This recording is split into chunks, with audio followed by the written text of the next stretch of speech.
Hey, I got good news, bad news, good news, good news, good news, good news. I'm never going to get to all that. But hey, I just want to say some stuff about some things. And I want to keep it all positive, I hope. I can't tell you exactly what you were praying for Monday when I had so much going on. But I will tell you that so far so good. By a few hours from now, I will know for sure if everything worked out. And if it does, I'm going to have a huge testimony for you. So that's great.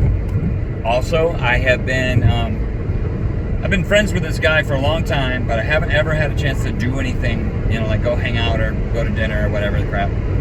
And last night I was able to, and I really enjoyed my time. It's cool to finally spend some time with you, brother. And I hope we get to again soon. So, anyways, I said all that to say thanks, people, for putting up with me and all that other stuff. If you know me close, you know I've been trying to get my life back, not necessarily the way it was before, but trying to get a bead on what's going on and how to live my life and whatever. And I'm working on it. I'm doing better. There's some down days, and when something goes, it's funny because I'll be like doing really good, and then the next thing I know, something will happen and it'll slap me so hard that I feel like I'm going to go backwards really fast. So it's like, then I'm scared that I'm falling. It's that feeling that you're falling. I get that as soon as something, like this thing that happened Monday, I felt like I was falling, like just falling without putting my hands out, just falling. And kind of scary because I don't want to go back to the way I was when, I broke down a year and a half ago. Almost 2 years now, actually. But I'm doing well, and it took me for a loop when all that stuff happened Monday. That was kind of crappy, but I think we're getting it worked out. I think we're going to be okay, and that I'm going to be okay. I've been stressed out even after I thought it was going to be okay. I was still stressed out until the moment's here and everything's done right and all this stuff. And I wish I could tell you all that stuff right now, but I don't want to do that. I'll tell you when the time comes. Anyways, there is so much to say, and I don't really know where I want to go with this video, so if it rambles, just forgive me. I'm traveling, so it'd be nice if everybody said a little prayer for me as I'm traveling. I don't like to travel very far by myself, but as it turns out, that's the way it's working. And I was going to rent a car, but there were no cars available, so I'm driving my little Toyota, hoping that and praying that everything goes well. It's an old car, but it's a good car, so hopefully everything will be fine. It's not the first time I've traveled a couple hundred miles in this car, so I hope everything works out fine. Anyways, I hope you get this video before I'm done traveling, actually. Anyways, I am really thankful for just life today. I prayed today, and I realized that I haven't actually prayed as in officially, formally talked to God in far too long. I say little prayers here and there, but I haven't actually just had, hey God, how you doing? Kind of just chat, or hey God, this is how I'm doing. And today I had a little one, and I was like, I feel dumb because I haven't had a prayer like this in a long time. And I'm going to pray that so I can pray for traveling mercies. That seems a little bit used and abused. And anyway, I felt dumb for doing that, but I'm just grateful. I think there's just so much to be grateful for. And if I die in a fiery car crash in the next 10 minutes, I still think that God was amazing. God did amazing stuff in my life, and He'll do amazing stuff in yours. So, yeah, a little plug for Jesus there. Hallelujah. And I wanted to say another thing about what's going on in this weird world. And some of you might think I'm awful for this, but I guess I just wanted to say this just because, I don't know, it sounds good. All the other people are saying it on their videos. Peer pressure. Everybody's doing it. I just wanted to say that I love people very much. And I was talking to my buddy yesterday, and it's really like a really uncomfortable conversation. I didn't want to go there, but we just kind of fell into it, and then we were both like, so it was like really uncomfortable. And we got off of it as soon as possible, but once we got in it was hard to get out. So It was way too many minutes, but it was only like 5 minutes.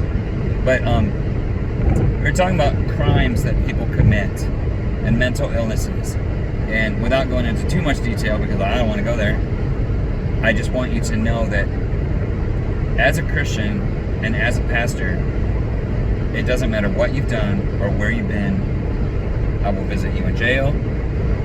But as I told a lady earlier this week, that doesn't mean I'd bail you out. If you deserve to be in jail, I'm good with that. I'm not going to try to get you out. You know, if you've done some hideous crime or maybe, you know, it's something from a mental illness, then you need to get help. You don't need to get out. And that's just my feeling. I mean, not being uncaring or anything like that. And I can forgive people without saying, oh, you know, it's all good now because you've been forgiven. Really? You know, what if they burn down a house with a bunch of people in it? You know, it's still bad, but so far anyway, my whole life and my whole adult ministry, I've never had to say I'm not going to go see them because there's no way I'm going to face them with the crime they committed. Never.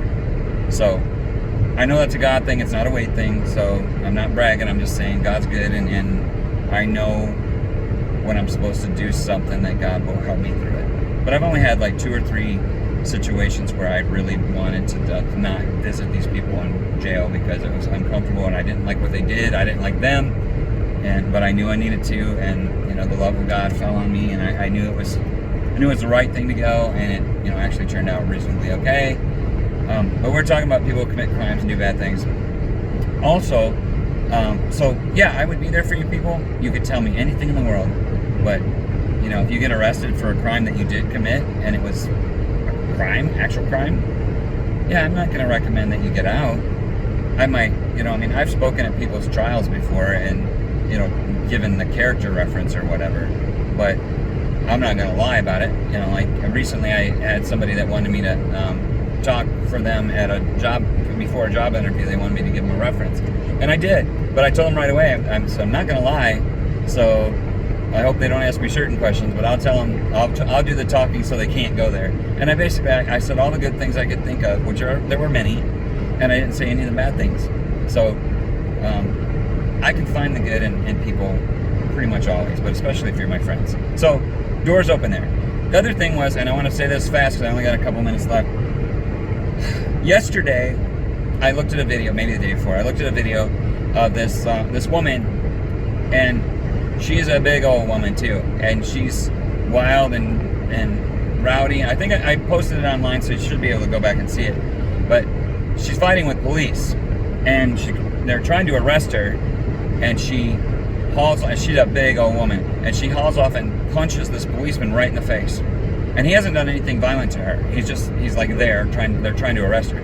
She punches him right in the face, and he kind of reels back, and then she, you know, everything's cool for a minute, and because they grab her, but then on the other hand, she punches him again. So there is a whole lot of punching going on, and it's like, then the question comes about, and the person making that video was asking the question, or the person that posted that video was asking the question, did they do the right thing? Well, this is what happened. The policeman involved, the one that was getting punched, he didn't do anything because he was reeling from the punches. But the other policeman, after she did the second punch, they didn't do anything after the first punch. They were just trying to restrain her and arrest her. But after the second punch, the second policeman punched her and knocked her down. Knocked her out, I think. It looked like he knocked her out. But he just punched her in the face. You know, and I'm going to say this right now. If that was me, I would have done exactly the same thing. I would have been like, good night. You know, I mean, she could have seriously hurt that policeman. She punched him twice, and she's a big old person. Just because she's a woman does not make her exempt from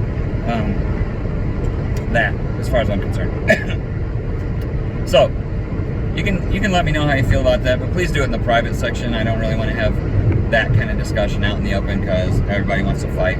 But I'm curious what you guys think. I'm just here to say, if someone did that, I'd punch them back, no matter who they are. If somebody comes in my house in a home invasion, I will shoot them dead in the forehead. Just because I gotta protect my family, gotta protect my mom and dad. Anyway, see you, bye.